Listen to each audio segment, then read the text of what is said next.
Bienvenidos a un nuevo episodio más de Presente Bolivia. Como pueden observar, estamos un poco arreglando el set, pero bueno, nos encontramos en un nuevo capítulo. Estamos con Paola y estamos con un invitado que ya lo conocen, con Kevin Flores. De todas formas, agradecer a ambos por la participación. Hoy vamos a tocar un tema muy interesante y vamos a hablar un poco sobre el liberalismo en lo económico, más que nada, tocar ciertos aspectos, ciertos puntos, para que también todos nosotros un poco nos adentremos a qué es realmente el liberalismo en lo económico. Y para finalizar, vamos a tocar un poco el tema geopolítico que a nosotros nos llama mucho la atención y también es bueno saber qué es lo que está pasando a nivel mundial, ¿no? Es para esto también que quiero dar la bienvenida una vez más a Kevin y por favor me gustaría que te puedas presentar para la gente que no te conoce. Bueno, me presento otra vez y agradeciéndoles la participación en otra nueva oportunidad, tanto a Paula como a ti, estimado Arturo. Mi nombre es Kevin Edmundo Flores. Bueno, soy un activista político. Prácticamente los movimientos que yo apoyo se dividen entre facciones. Lo que vendría a ser el nacionalismo, el libertarismo y el hispanismo. Ambos, en todo caso, defienden lo que yo he decidido, digamos, defender con mi convicción personal, que vendría a ser la civilización occidental. Y por lo tanto, lo que haremos hoy día es, en tanto, tratar de destapar algunos mitos con respecto a la conducción del manejo económico nacional y también global, y, como no, algunos temas de geopolítica internacional que siempre dan mucho de qué hablar.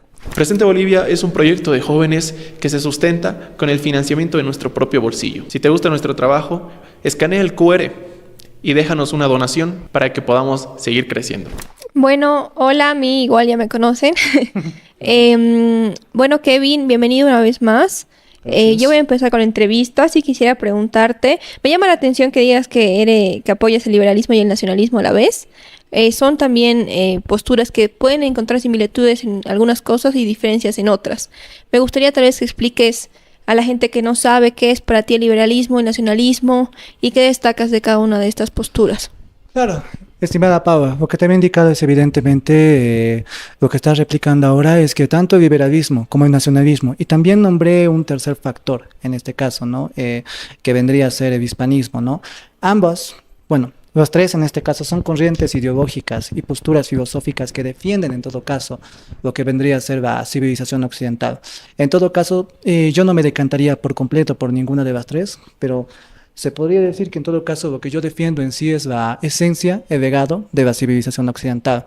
Sería occidentalista si tuviera que definirme solamente con una cosa. Pero sí, el liberalismo, el nacionalismo y el hispanismo están los tres englobados en un movimiento, el movimiento que podríamos denominar la nueva derecha. Estos movimientos se complementan y al mismo tiempo trabajan juntos. ¿Y cuáles son? Y muchos hablan de que generalmente los movimientos, más que definirse por lo que defienden, se definen por lo que combaten, o sea, lo que llamamos el concepto de la otredad. Prácticamente son dos posturas. La izquierda, de carácter totalitario, ¿no? Clásica, marxista, que todos conocemos, y la nueva izquierda, de carácter gramsciano, que vendría a ser en todo caso el movimiento globalista. El nacionalismo, el liberalismo y el hispanismo son movimientos que están muy relacionados a lo que vendría a ser la realidad boliviana. Hay referentes sí, hay referentes que son emergentes y también existen personas dentro del país que defienden abiertamente a cada uno de estos movimientos. El liberalismo y el nacionalismo son dos movimientos que sí tuvieron su auge en el siglo XIX. Ambos, de hecho, trabajaban juntos a la hora de ir en contra del antiguo régimen de carácter monárquico, que se podría considerar que en realidad no acabó con la Revolución Francesa, sino hasta finales del siglo XIX con la Comuna de París y con las revoluciones liberales de 1848.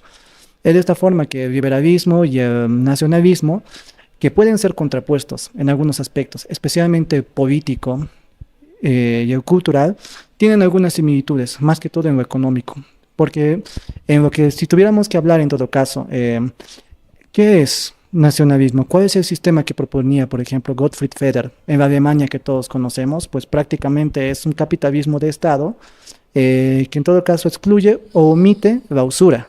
Y es prácticamente lo mismo. Es capitalismo de carácter keynesiano. Ahora el liberalismo lo que propone es la conducción, también se maneja dentro del marco capitalista, pero eso sí, en este caso su enfoque sería más de libre mercado, o sea, una menor reducción de la participación del Estado. Ay, Kevin, ya que estamos tocando estos temas, me gustaría mucho que nos puedas aclarar también qué es el capitalismo exactamente y qué es el liberalismo. ¿Son sinónimos? ¿Es lo mismo? ¿Son cosas distintas? ¿Y cuál es el impacto que tiene en la actualidad? Claro, de hecho, ambos se embarcan dentro de un concepto que también quisiera aclarar primero, que es la ciencia económica en todo caso, ¿no? La economía es la ciencia social que trata de administrar los recursos finitos que posee el planeta a través, digamos, de una administración, de una gestión eficiente que permita, en todo caso, satisfacer las necesidades humanas, especialmente en forma de bienes y servicios, ¿no? Dentro de este cargo pues, se enmarca el capitalismo, el cual defiende que los medios tienen que ser privados y deberíamos enfocarnos en un contexto de libre mercado. O sea, mientras menos intervención haya de un órgano rector centralizado, mucho mejor. Ahora, el liberalismo está muy relacionado al capitalismo, pero no son lo mismo. El capitalismo en sí es un sistema económico. El liberalismo tiene varias facetas, no solamente lo económico. Existe un liberalismo político, un liberalismo cultural y obviamente el liberalismo también se enmarca dentro de una doctrina filosófica. Y ahí tengo una pregunta.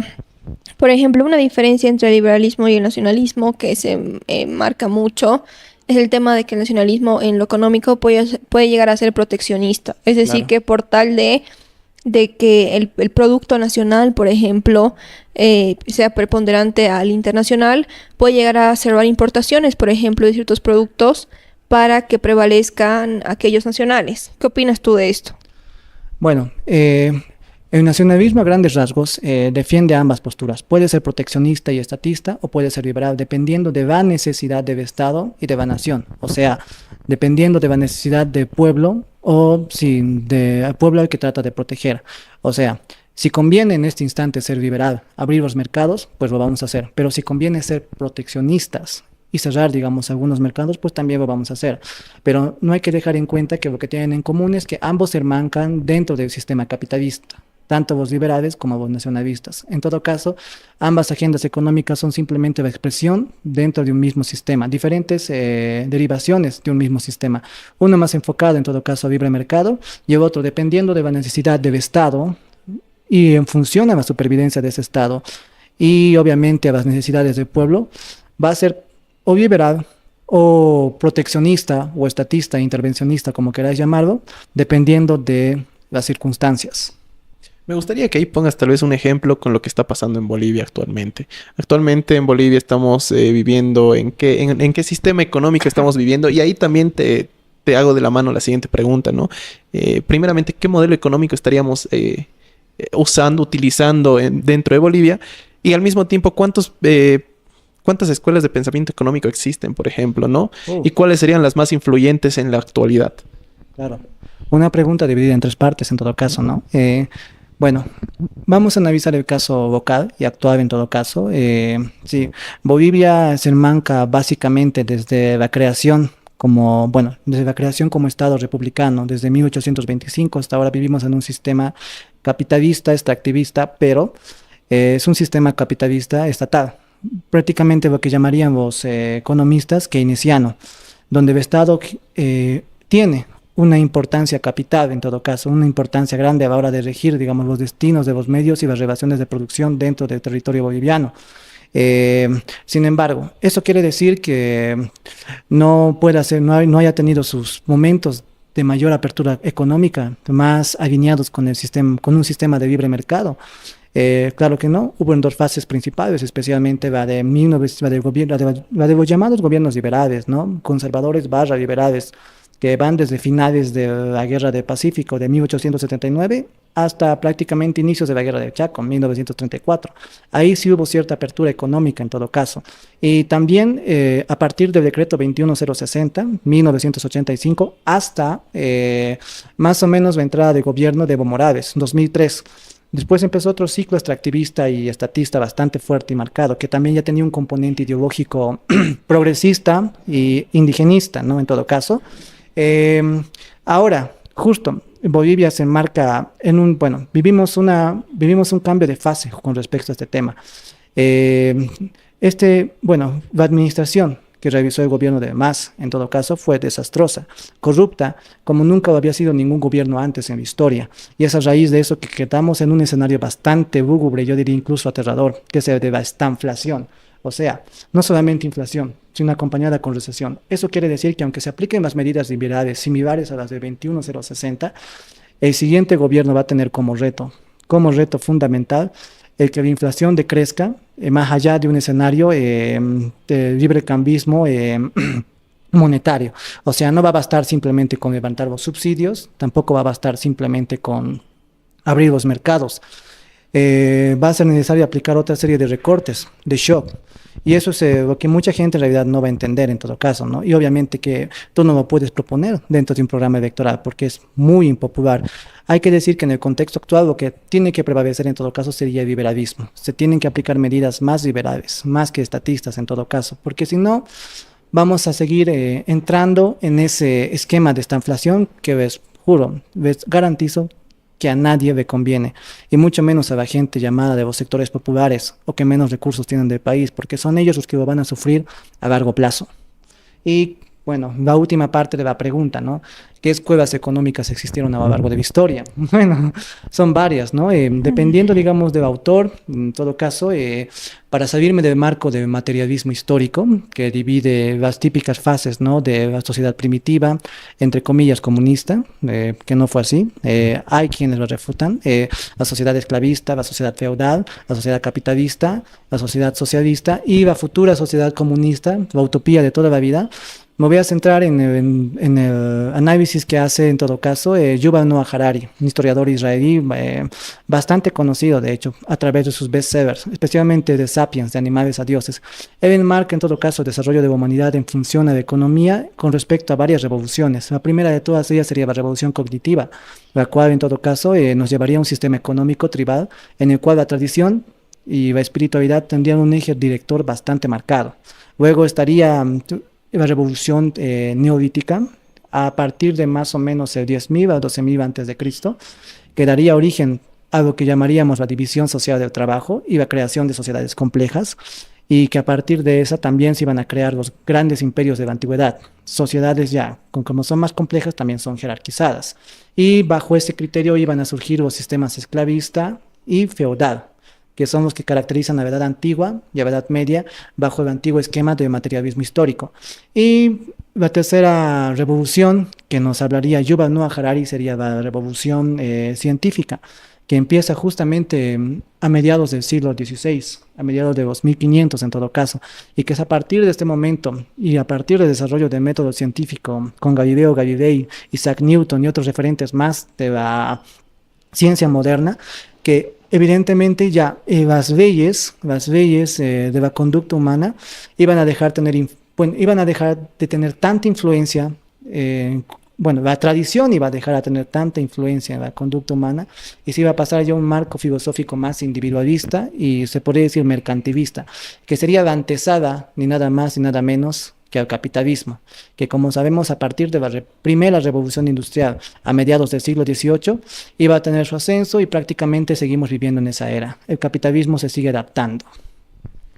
Y ahí, Kevin, me llama la atención que digas que además de las posturas de liberalismo, nacionalismo e hispanismo, tú sobre todo defiendes el occidentalismo. ¿A qué te refieres con esto?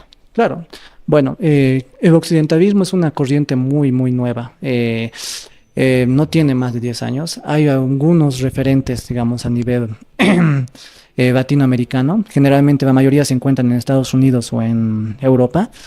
Quisiera desarrollarlo en otro podcast, pero eso sí, el occidentalismo básicamente defiende el legado y el producto de la civilización occidental. Tanto el liberalismo como el hispanismo, como el nacionalismo, son corrientes ideológicas civilizacionales y económicas que surgieron dentro del contexto de esa civilización occidental.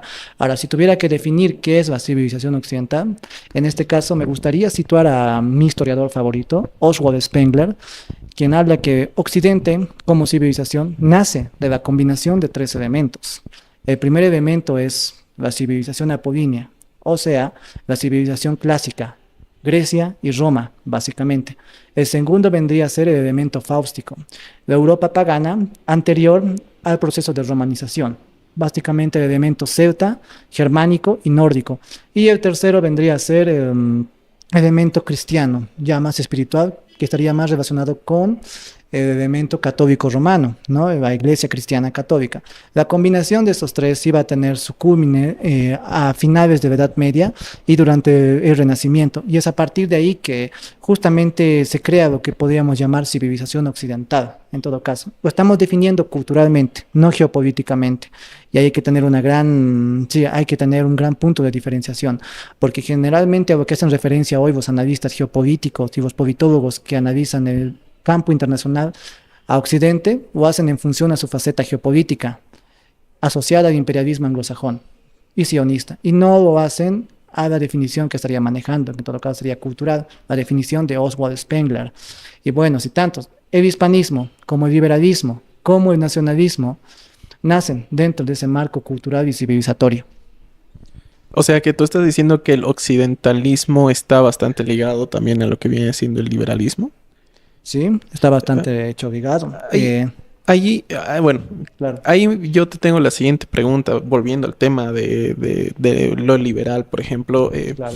Yo he escuchado mucho que hablan sobre el tema de la escuela austriaca. Más o menos, ¿tú qué nos puedes responder al respecto? ¿Cuáles son sus referentes? ¿Qué se diferencia en esta escuela que, bueno, bastantes personas hablan netamente de esta escuela austriaca? ¿Cuál es la diferencia que tiene esta escuela a comparación de otros pensamientos económicos, por ejemplo? Sí, bueno, como te había indicado, existen varios sistemas económicos, pero también existen, a partir del desarrollo capitalista de mediados del siglo XVIII, varias escuelas de pensamiento económico. Las que más destacan, evidentemente, son la escuela clásica, al mando de Adam Smith y David Ricardo, la escuela marxista, que es con la que nos bombardean prácticamente, tanto en secundaria como en la educación superior. Todos aquellos que cursan algún pregrado en alguna carrera de humanidades o ciencias sociales sabrán muy bien de lo que hablo. Son prácticamente centros de adoctrinamiento marxista. La tercera vendría a ser la escuela de los fisiócratas, desarrollada en la Francia del siglo XVIII también. Y la cuarta, ya, a partir de la teoría, de la revolución marginalista, sería la escuela austríaca, ¿no? ¿En qué se diferencia la escuela austríaca con respecto a otros sistemas, bueno, a otras escuelas de pensamiento económico?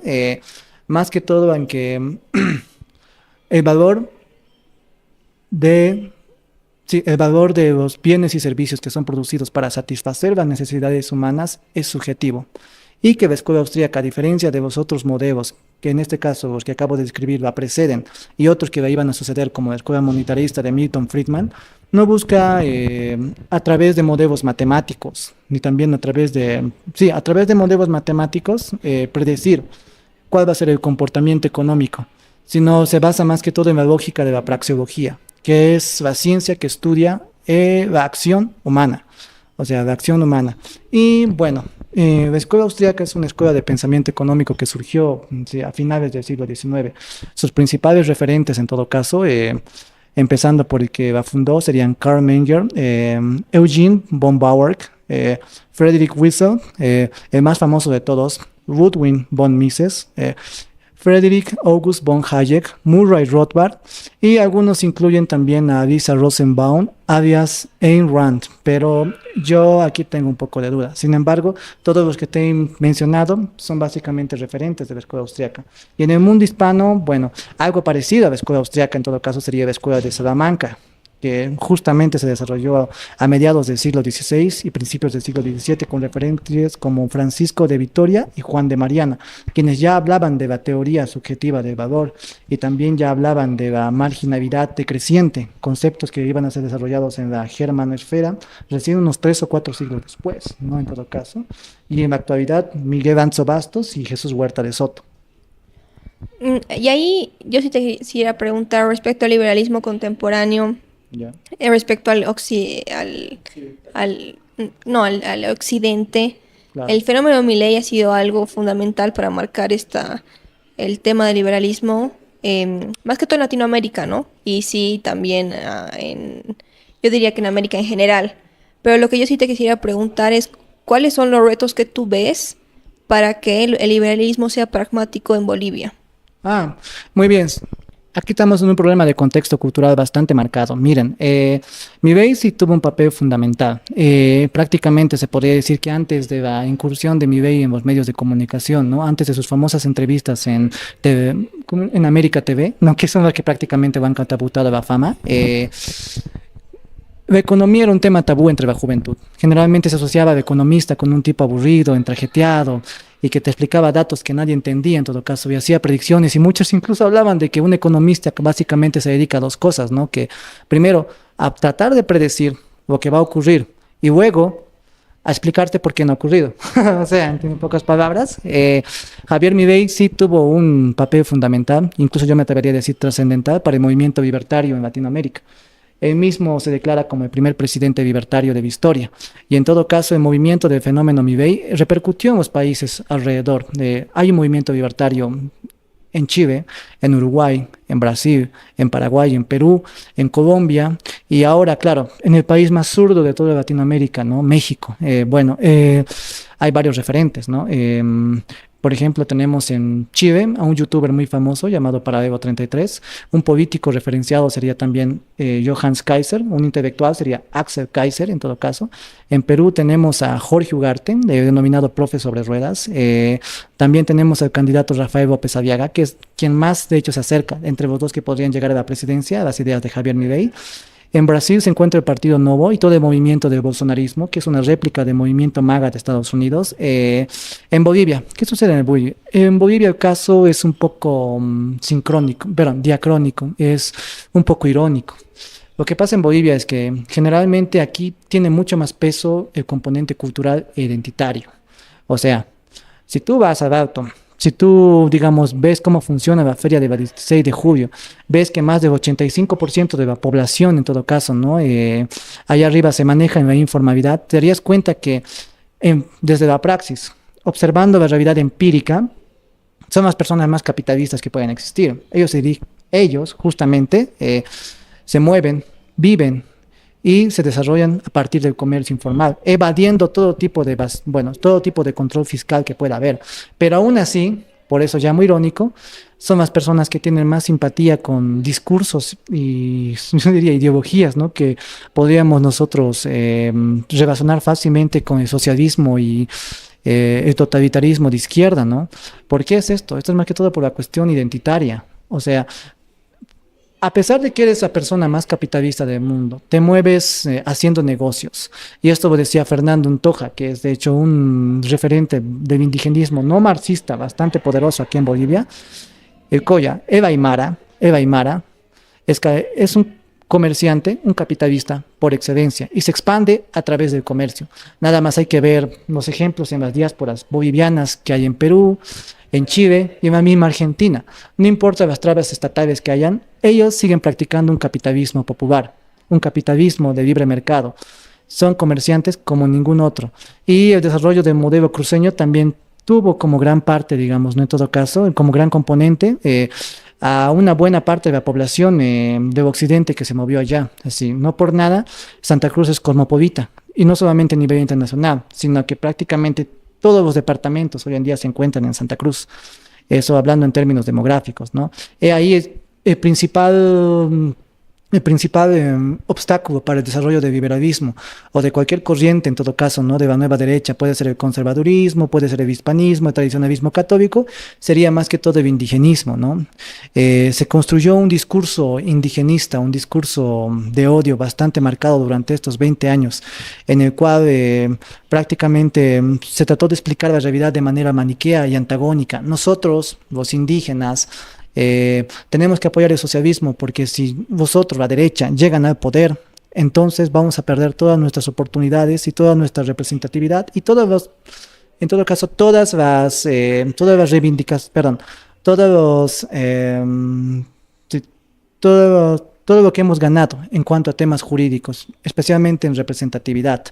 Entonces, he ahí el mayor problema en todo caso para el desarrollo del liberalismo, del conservadurismo, cualquier corriente de la nueva derecha, ¿no? En Bolivia.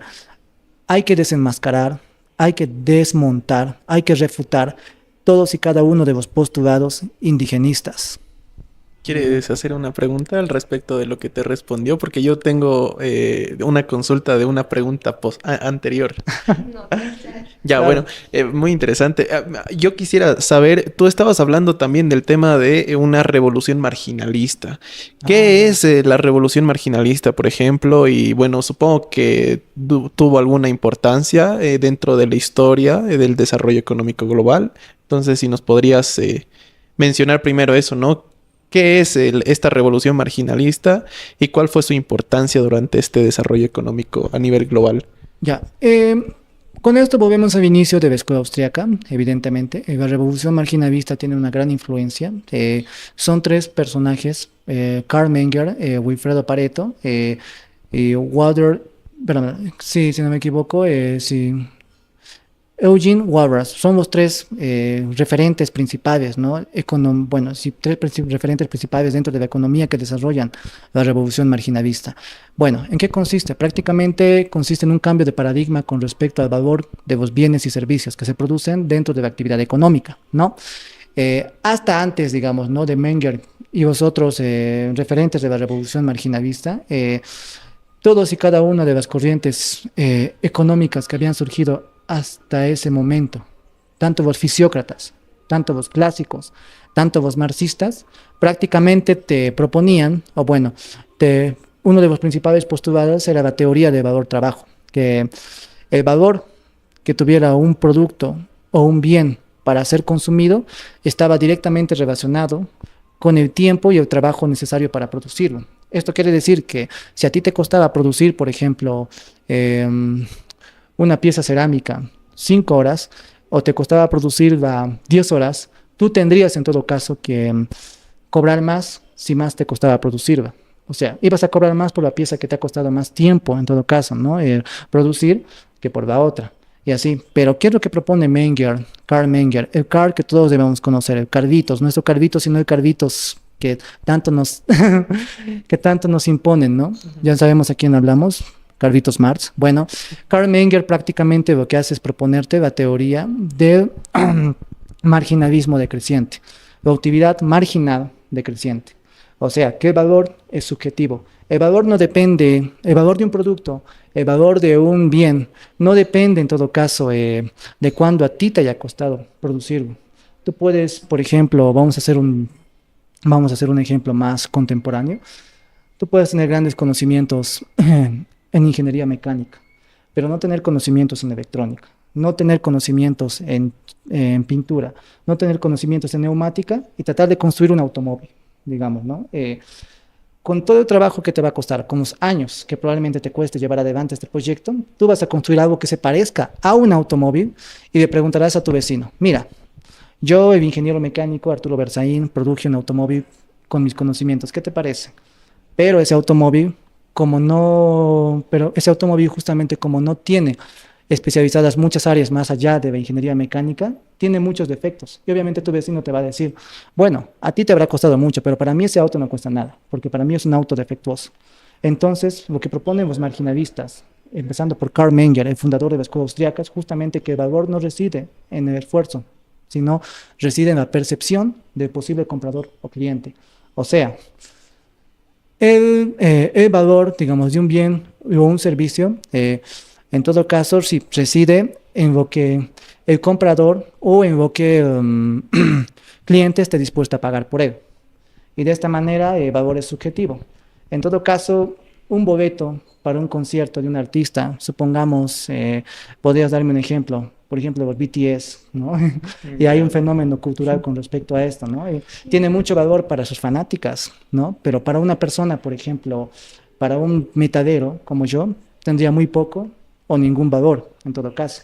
Si tú le vas a ofrecer un boleto de BTS a un metadero o a un reggaetonero, este te va a decir, bueno, no me interesa, en todo caso. Si lo haces a una K-popper, a una fanática, ¿no? A una ARMY, como llamarían, pues tú puedes regatear con el precio. Yo te lo ofrezco, mira, ese último boleto y cobrar más. No, en todo caso, o sea que el valor es subjetivo, no reside en el esfuerzo, sino reside en lo que esté dispuesto a pagar el cliente. Estabas mencionando antes de tocar el tema de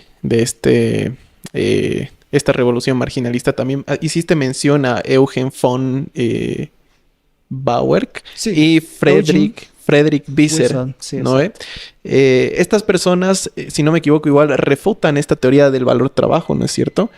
¿Y cómo es que lo refutan? ¿Nos puedes explicar un poco cuál es la teoría que ellos mencionan, aplican? ¿Cómo refutan la teoría del valor trabajo? Bueno, la diferencia con Menger y estos otros dos, bueno, tanto ¿no? Von Bauer y Wilson, prácticamente reside en que ellos hablan acerca de productividad decreciente. Eso quiere decir que un producto o un bien o servicio va a ir bajando su valor en función al nivel de satisfacción del cliente o al nivel de satisfacción del comprador. Veamos, pongamos un ejemplo práctico para hacerlo un poco más entendible. Tú estás en un desierto, vagando, no sé, 1 o 2 días, y de milagro tú no te mueres. Obviamente un vaso de agua para ti va a ser muy valioso en todo caso, ¿no? Van a haber personas que cuando tú llegues, digamos, a un oasis, bueno, no a un oasis, a un puesto de comercio, digamos, dentro de ese desierto, van a querer venderte el vaso de agua a un precio elevado, porque obviamente tú estás sediento, e incluso tu vida depende de comprar o no ese vaso de agua. Entonces, una vez que tú lo compras a un precio elevado y ya has saciado tu necesidad, ya has satisfecho en todo caso, ¿no? Incluso esa necesidad vital, el siguiente vaso de agua va a tener menos valor para ti. Claro, el segundo va a ser igual de valioso, porque no olvidemos que estás caminando en el desierto por unos 2 o 3 días y estás prácticamente extenuado, al borde de la muerte. Entonces, el tercer vaso va a tener menos valor que ese. Y así sucesivamente, hasta que va a llegar en un momento en el que este caravanero va a tratar de ofrecerte el quinto, el sexto o el séptimo vaso y tú ya no vas a estar dispuesto a pagar por él. O sea, se analiza a cada bien y a cada servicio hasta el último elemento de unidad permutable. Eso quiere decir que cada elemento, en todo caso, cada bien o cada servicio que no satisfaga una necesidad, en todo caso, ¿no? De primera urgencia, va a tener menos valor que el anterior. Y eso se puede aplicar para cualquier producto, en todo caso. Y es una forma, digamos, en cómo se regatea con los precios y una forma en que los comerciantes alrededor del mundo lo aplican. Eso es prácticamente lo que propusieron Wieser y que es Von Bauer, quienes acaban con la teoría del valor trabajo de Karl Marx. Y por ejemplo, Kevin, a mí me interesaría saber, el ejemplo que tú dices es buenísimo, porque sí, muchas veces depende el valor de las cosas respecto a la percepción que la gente le da, ¿Vale? que no siempre es el mismo público, como tú bien lo decías con el tema de los conciertos, pero en el ejemplo boliviano, ya relacionando eso con el tema político y el reto de los políticos, por ejemplo, materializando tu ejemplo en algo boliviano, el tema de los cholets es un ejemplo de eso. Por ejemplo, la gente en algunos lugares como el Alto tienen como gran valor estos edificios que tienen este modelo, y puede que personas que vean valor en otras cosas, que ya puede ser desde ropa o hasta autos, no le den el mismo valor que aquellas que sí le dan el valor a su edificio, digamos. Pero en el tema político, y como tú bien lo decías, hay muchas personas que son capitalistas o que son liberales y tal vez no son conscientes de ello. Pero ¿cuál es el reto de los políticos que defienden esta tendencia? Por ejemplo, esta mañana hablaba con el senador Ormachea y él me decía que él era liberal y que Libre, que estaban apuntando a ser un partido político, son liberales y quieren ser un partido liberal. Pero el reto es justamente lo que tú decías, que cuando ellos han ido a hacer campaña a provincias y demás, decían, no, porque tú eres un discriminador, que no sé qué, y por ende, por esa idea de que ellos eran discriminadores, o les habían venido la idea de eso, no querían votar por ellos. Por más de que tal vez el modelo económico y demás sí es algo con lo que comulgan. Entonces, ¿cómo tú dirías, o si tú te pondrías en la postura de un asesor político, de que ellos rompan, digamos, este relato que el MAS muy bien hizo una directa relación, que ser de derecha es igual a ser el discriminador, el explotador, el que no piensa en minorías, el que no piensa en la gente que menos tiene? ¿Cuál sería para ti, poniéndote en el papel de asesor, que aquel político de derecha o liberal o que defiende una economía más abierta tendría que tener para poder convencer a esta gente que tiene este tipo de sesgo también, o de prejuicio, estereotipo? Claro, mira, ya te he indicado que dentro del movimiento de la nueva derecha existen varios puntos existen varios movimientos al mismo tiempo, ¿no? Uno de ellos justamente era el hispanismo, ¿no? El hispanismo es un antídoto contra el indigenismo, porque es el indigenismo quien realmente promueve esa clase de sesgos y esa clase de estereotipos, ¿no? Tratar de dividir a la sociedad, digamos, a partir de un criterio étnico, ¿no? Decir, en Bolivia dominan nuevos caras o dominan los indígenas, ¿no? En todo caso, ya se demostró de manera empírica, de manera muy puntual y de manera, sobre todo, a partir de la praxis, ¿no? Que aquellos que se decían oprimidos durante más de 180 años, cuando ingresaron al poder, o fueron igual o peor que sus supuestos opresores, ¿no? En todo caso. El gobierno de Mas se caracterizó por ser el gobierno más corrupto, el gobierno más despótico y más nepotista de toda la historia. Entonces, nos deja en un escenario bastante desolador, un escenario de estanflación, no es para nada bueno. Sin embargo, hay mucha gente, como tú dices, que sigue creyendo en estos discursos de carácter identitario. Bueno, no. En todo caso, el hispanismo, que, como te digo, vendría a ser el punto culmine de la identidad cultural boliviana, yo diría de todos los pueblos hispánicos, desde California hasta la Patagonia, sería el antídoto perfecto. Hay que educarles. ¿Qué significa realmente la hispanidad? ¿Qué significa realmente ser hispánico en todo caso, no? Es una combinación perfecta. No se trata de ser españoles, ni se trata de ser indígenas, sino de algo nuevo que se creó justamente con ese encuentro de dos mundos, con esa conquista, con ese proceso civilizatorio que es único en la historia y que empezó en 1492. De hecho, el Imperio Español fue el imperio menos discriminador, menos racista, más considerado con sus dominados, entre comillas, porque hay que tomar en cuenta que para la misma Isabel la Católica se les otorgó el término, en todo caso, de súbditos, no de esclavos, súbditos. O sea que tenían la misma categoría que un español, por ejemplo, del interior de Murcia o de Galicia, en todo caso, ¿no? Los indígenas tenían una serie de consideraciones, una serie de... De Isabel la Católica. Claro. Primero es muy importante, exacto. Isabel la Católica, perdón que te corte, pero seguramente tú sabes al respecto, por eso haces esa mención. En su testamento ella pide también a la monarquía que tengan consideración con los indígenas. Y ella justamente explica que ellos tienen tanto derecho como cualquier otras personas y los alejan del esclavismo. Entonces justamente... aquellos que pensaban que los españoles eran los opresores y demás, hacen referencia al testamento de Isabel la Católica, porque ella es la que pedía condescendencia con este sector, digamos, identitario, como vos dices. Muy bien, sí. Isabel la Católica probablemente entraría en el top 3 o en el top 5, digamos, exagerando, entre las mujeres más influyentes de la historia. O sea, lo que ella ha creado básicamente con su testamento no tiene parangón ni tiene comparación con ningún otro imperio de la historia. Ustedes quieren ver imperios racistas, vean a los imperios anglo-germánicos, el imperio holandés, el imperio, lo que pretendió ser el imperio alemán, ¿no? El imperio francés y, cómo no, el más devastador de todos, el imperio inglés. Ahí sí se aplicaron las cosas de las cuales tanto se quejan los indigenistas. Pero volviendo al tema, en todo caso, no solamente es el testamento de Isabel la Católica, sino las famosas leyes de Burgos de 1521, las que determinan en todo caso un estatus especial para los súbditos que prácticamente ninguna especie de pueblo dominado en aquella época tenía. Porque recordemos que estamos hablando del siglo XVI. Obviamente no podemos hacer la comparación bajo criterios morales y éticos actuales. Tiene que ser comparativamente con lo que había en su época. ¿Qué ocurría? En el siglo XVI prácticamente hasta el siglo XVIII, buena parte del siglo XIX, la ley era más fuerte. O sea, no había ningún tipo de justificación, no existía ningún tipo de, digamos, de complejo de inferioridad moral. Si uno tenía la posibilidad de dominar a otro, lo hacía simplemente y ya. Es lo que ocurría. Entonces, volviendo, digamos, ¿no?, a lo que tú me has comentado, ¿cómo podemos aplicar eso a la actualidad en todo caso, ¿no? Y cómo podemos aplicar eso, digamos, como un asesor político. En todo caso, primero, desde el ámbito liberal, simplemente haciendo énfasis en la individualidad, porque este es el gran error de la izquierda. La izquierda posmoderna, progresista, woke, globalista, generalmente no te juzga como individuo, te juzga en función al grupo al cual tú perteneces. O sea, tú eres culpable porque eres hombre, o eres hetero, o eres, o eres europeo, o eres blanco en todo caso, y no eres culpable por lo que tú hayas hecho por tus propias acciones. Hay que, en todo caso, aplicar, como diría dentro de la escuela austríaca, el individualismo metodológico. A cada persona se le acusa por lo que ha hecho como individuo, y no por el grupo al que pertenece.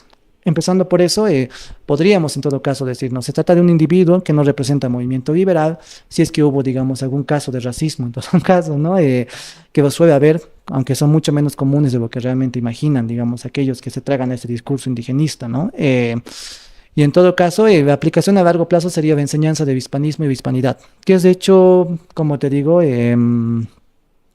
la identidad que une y le da sentido a este territorio llamado Bolivia. Porque si no es la hispanidad, no hay nada más que la une en todo caso. No hay nada más. Vamos a dividirnos entre collas, cambas, chapacos, o entre indígenas y no indígenas. Y al final el proyecto de construcción de una identidad nacional se va a ir al traste. O sea, va a haber terreno fértil para un proceso de balcanización. Y es que lo que los indigenistas no saben es que están haciendo el trabajo sucio y de manera gratuita el imperialismo anglosajón.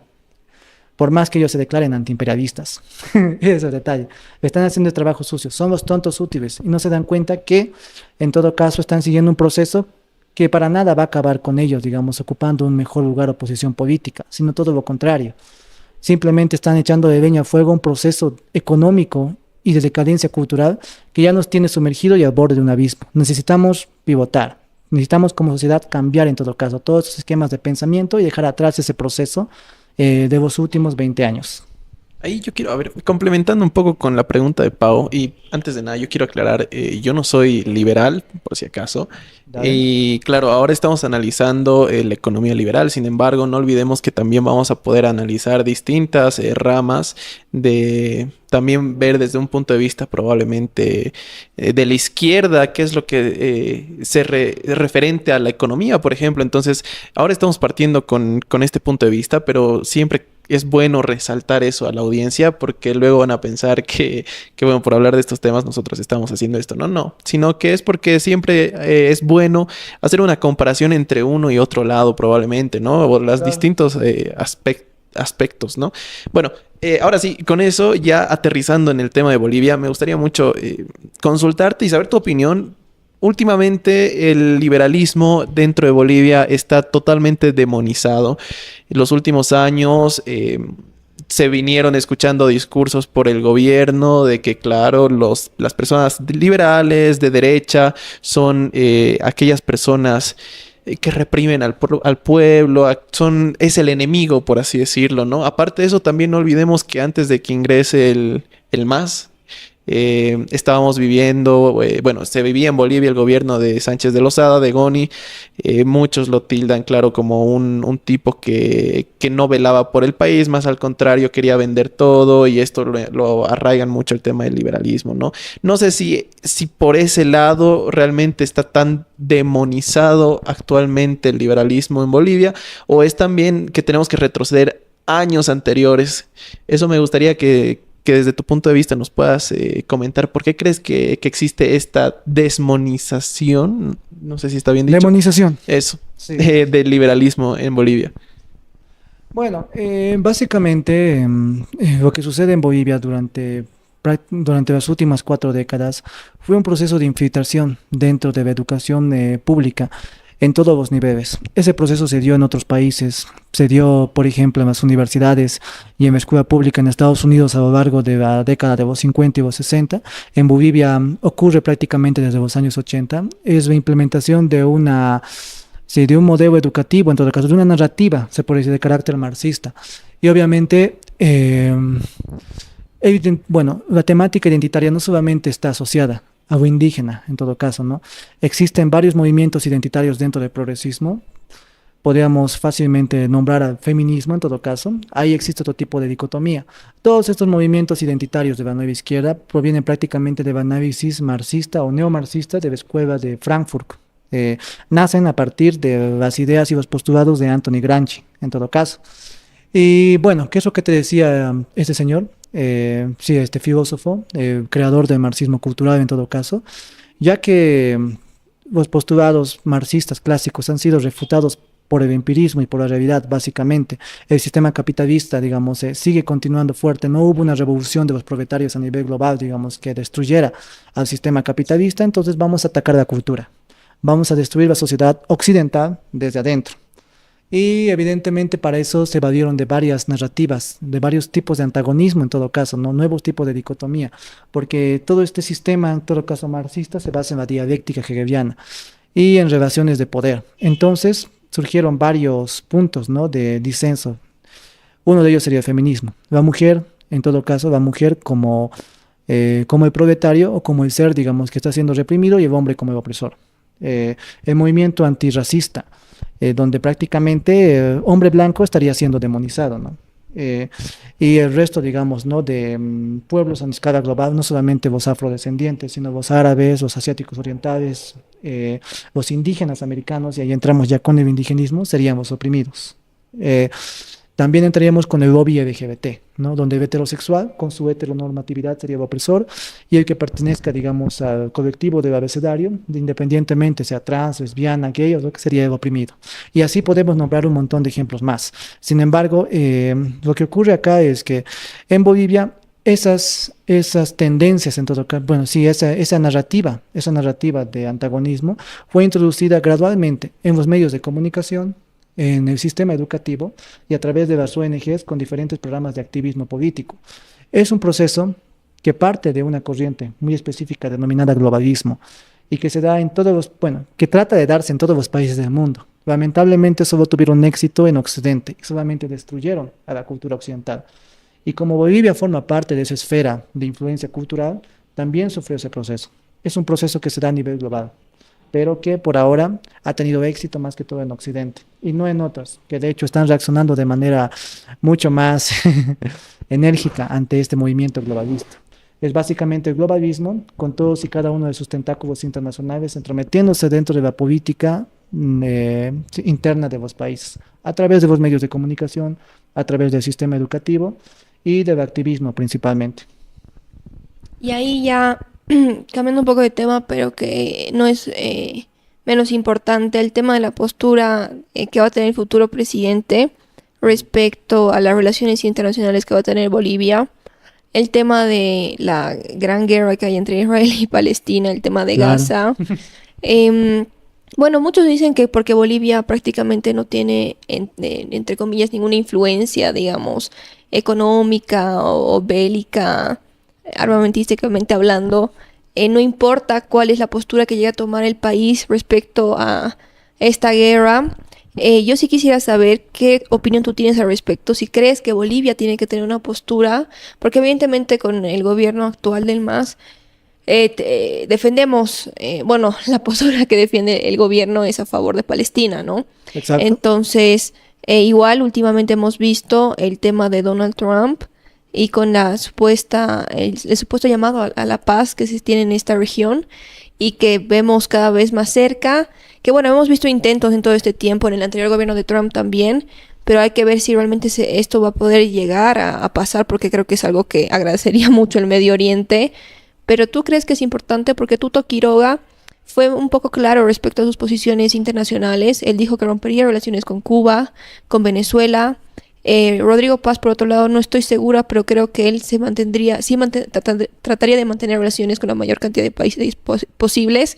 Y ahí hago referencia en un episodio que hicimos con Robert Brockman y con Daniel Heller, un abogado, y Diego Verdúguez, un politólogo también, donde ellos decían que, claro, se ha ideologizado mucho el tema de las relaciones internacionales, pero ellos ahí veían un poco de error en la ideologización, digamos, internacional, Ya. y estaban más a favor de ver los pros de las relaciones económicas entre los países. Algunos de ellos resaltaban que no ven ningún beneficio, por ejemplo, económico para Bolivia tener relación con Cuba, por ejemplo, pero así sí con China, porque es medio, no es pragmático romper relaciones con China por el tema económico, por el ideológico quisiéramos, digamos. Entonces, ¿cuál crees que debería ser la postura de Bolivia respecto? ¿Cuál quisieras que sea la postura del próximo presidente? Bueno, en todo caso, yo tengo una propuesta en función a la corriente que yo defiendo. Es una propuesta neutral, pero sin embargo, si tenemos en cuenta ambos gobiernos, bueno, ambos candidatos en todo caso, no tanto Rodrigo Paz como Tuto Quiroga, no hay por dónde perderse, no hay por dónde perderse. Ambos están optando por reabrir relaciones con Israel. incluso, bueno, Rodrigo Paz en todo caso, ¿no? Y bueno, la mayoría de los candidatos en todo caso tenían una apertura geopolítica hacia las potencias anglo-sionistas y también, digamos, estaban proponiendo medidas económicas más alineadas con el liberalismo. Ellos entendieron que se cerró un ciclo, que se cerró un ciclo económico y que ahora lo que procede es justamente aplicar medidas. En todo caso, lo que vamos a observar en todo caso, si ganar Tuto o en todo caso si gana Paz, va a ser un acercamiento con las relaciones, digamos, de apertura con el Estado de Israel y también con otros países que antaño, por ejemplo, eran demonizados por la vieja izquierda, bueno, por la nueva izquierda del socialismo del siglo XXI. Por ejemplo, Ucrania, ¿no? Bielorrusia, Polonia, los países bálticos, etcétera. Países que son considerados de extrema derecha. Bueno, ¿cuál es la posición en todo caso que teníamos que tener civilizatoria como occidentales? Que yo tendría de mi forma personal en todo caso, ¿no? Pues básicamente es que, bueno, debemos ser pragmáticos, sí, pero también debemos defender lo nuestro. O sea, ni a los sionistas, ni a los islamistas, ojo, no digo ni a los judíos, ni a los musulmanes, ojo, me refiero a los sionistas, a los supremacistas que defienden, digamos, el expansionismo israelí, y a los islamistas, los que defienden la implementación de la Sharia a escala global, les importamos lo más mínimo. O sea, no les importamos nada. O sea, simplemente ellos tienen un conflicto tan profundo, tan grave, que la única forma en que se solucione esto es básicamente que uno de los dos desaparezca por completo o que ambos desaparezcan por completo. Israel no puede darse el lujo de perder una sola guerra. No puede dejar de mantener esa apariencia de indestructibilidad frente a sus vecinos, porque si lo hacen en ese mismo momento se lo tragan vivo.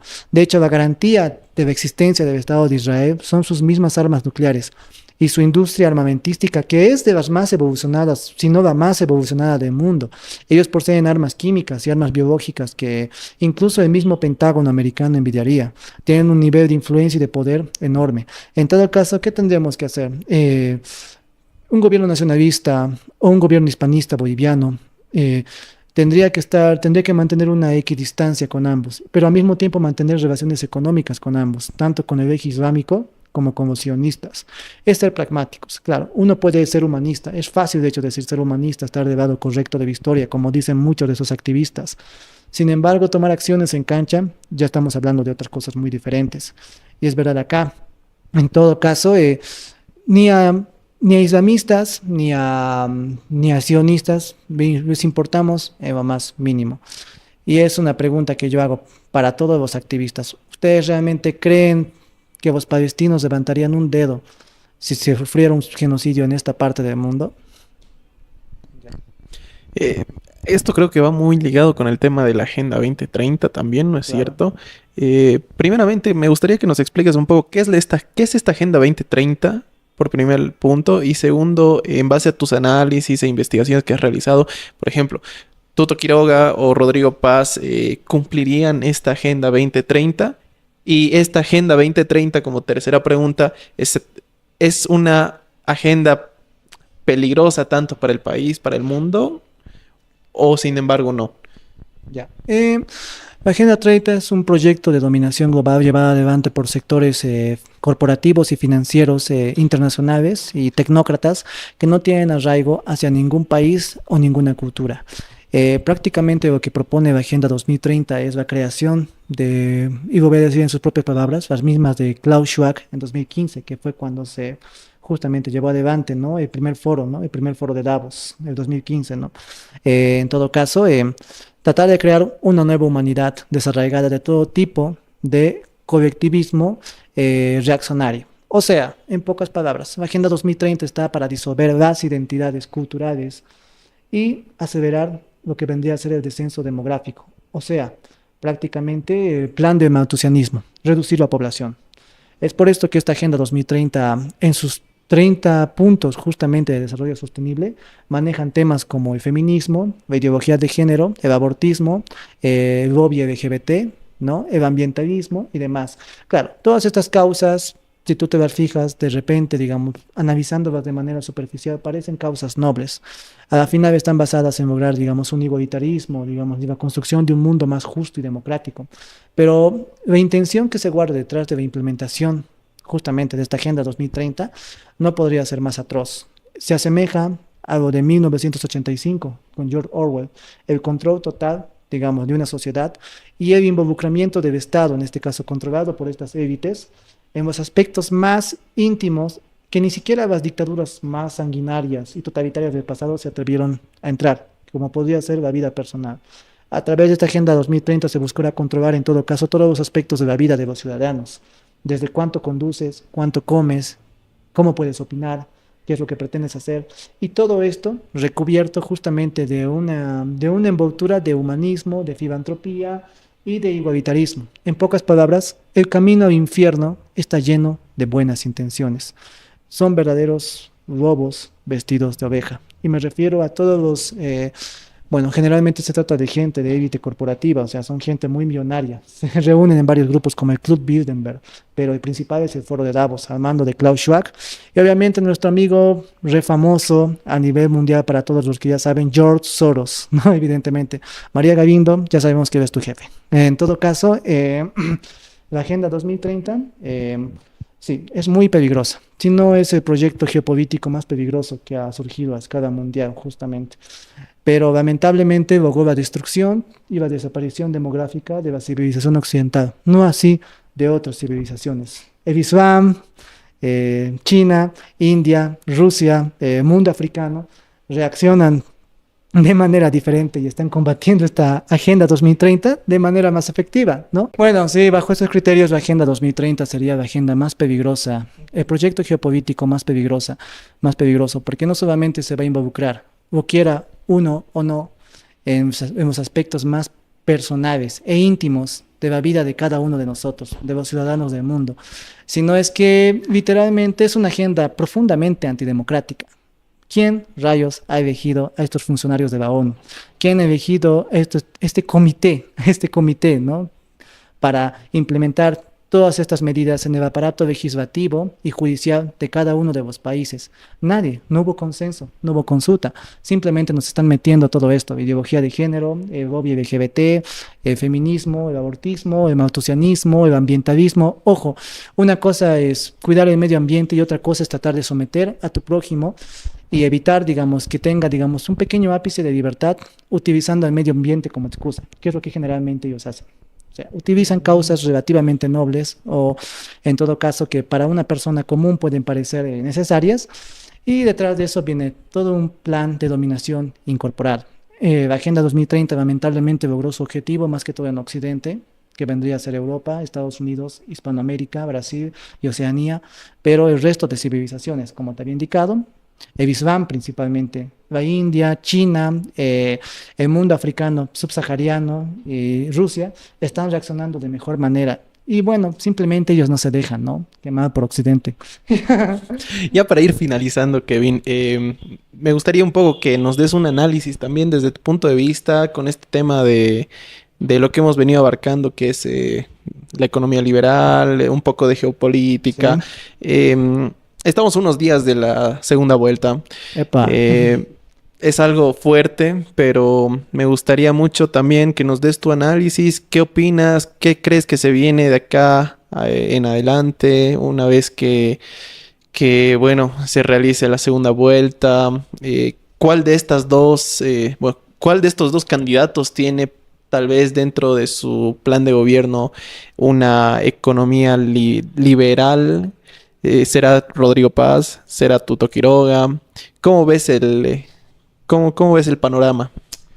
Bueno, voy a terminar de contestar la pregunta anterior. En todo caso, tú me dijiste qué candidato de ellos se apunta o obedecería más, digamos, los preceptos de la Agenda 2030. Así es. Había un candidato perfecto. Ese era nuestro querido Kencha, el señor Hamburguesa, Samuel Doria Medina, justamente. No había otro candidato que estuviera más alineado a los preceptos de la Agenda 2030. Luego, obviamente, los candidatos que pertenecen a ese eje de la izquierda revolucionaria del siglo XXI, ¿no? Eva Copa, Andrónico Rodríguez, Fernando del Castillo, también estaban muy alineados con la Agenda 2030. Prácticamente, si hablamos de las últimas dos elecciones, la de 2020, el único que no estaba alineado era Chi Yun-chung, justamente. Y hablando entre Tuto y Paz, Yo diría que menos está alineado con la Agenda 2030 de los dos es obviamente Tuto Quiroga. Y ahí está la gran diferencia, en todo caso, ¿no? Pero eso no quiere decir que también tenga influencias de la Agenda 2030. Lo que pasa es que estamos muy lejos de tener todavía un gobierno realmente libertario, así que rechace de frente a esta agenda, como ocurrió en Argentina, cuando Javier Milei denunció la Agenda 2030, se salió de la OMS y acabó con la ideología de género en Argentina, poco a poco, en todo caso, que no sería otra cosa más que, según los mismos liberales, el trato desigual frente a la ley de las personas. Y bueno, Bolivia todavía estamos, yo diría, unas décadas de tener un gobierno libertario o un gobierno nacionalista o un gobierno hispanista, un verdadero gobierno de derecha. Todavía estamos en el espectro del centro. Tanto Tuto Quiroga como Rodrigo Paz son de centro, centro derecha y centro izquierda, respectivamente. Pero obviamente aquí yo apoyo al mal menor en todo caso, ¿no? El mal menor sería nuestro querido amigo Kiko, ¿no? Tuto Quiroga, en todo caso. Y tanto el Gallito como el ex Capibara no hacen otra cosa más que literalmente lavar el cerebro a las personas con puros, bueno, con puras propuestas que en su mayoría son demagógicas y populistas, ¿no? Es hacer populismo barato. Yo creo que las personas que se den cuenta un poco, sean un poco sensatas, entenderán que obviamente el mejor plan económico se encuentra debajo de la agrupación libre, ¿no? Ese es el detalle. Y si estamos a no más de una semana de la segunda vuelta, bueno, yo no apoyo completamente, yo no doy mis manos a fuego, yo no he hecho mis manos a fuego por Tuto Quiroga, pero por esta vez sí, es con Tuto y JP, no hay de otra. Y bueno, con respecto, ¿cuál de ellos dos tiene el plan más liberal? Obviamente Tuto Quiroga, en todo caso, ¿no? Tiene un plan de salvataje, en todo caso, ¿no? Con el FMI. Y bueno, a grandes rasgos, esa sería una pequeña apreciación que tendría con respecto a la segunda vuelta, ¿no? En lo económico, así pensando en lo que realmente le importa al ciudadano, tenemos que estar alineados con el candidato más liberal, y en este caso sí, sería Tuto Quiroga. Super, Pau, ¿tienes alguna otra pregunta antes de culminar? No sé. Dale. Perfecto. Bueno, de esta manera nosotros ya cerramos un nuevo capítulo de Presente Bolivia. Muchas gracias, Pau, por estar. Gracias, Kevin, por Gracias. aportar igual las ideas, el pensamiento que tienes. Y bueno, agradecer también al Café del Parlamento, quien nos brinda las instalaciones para que nosotros podamos grabar Presente Bolivia. No olviden que pasando por el café, sirviéndose un sándwich, un juguito, demás, usando el descuento Presente Bolivia, obtendrán un debido descuento de 10% en cualquiera de los consumos que hagan, ¿no? De esta manera agradecemos a todos por quedarse hasta el final y nos vemos en una próxima. Hasta luego.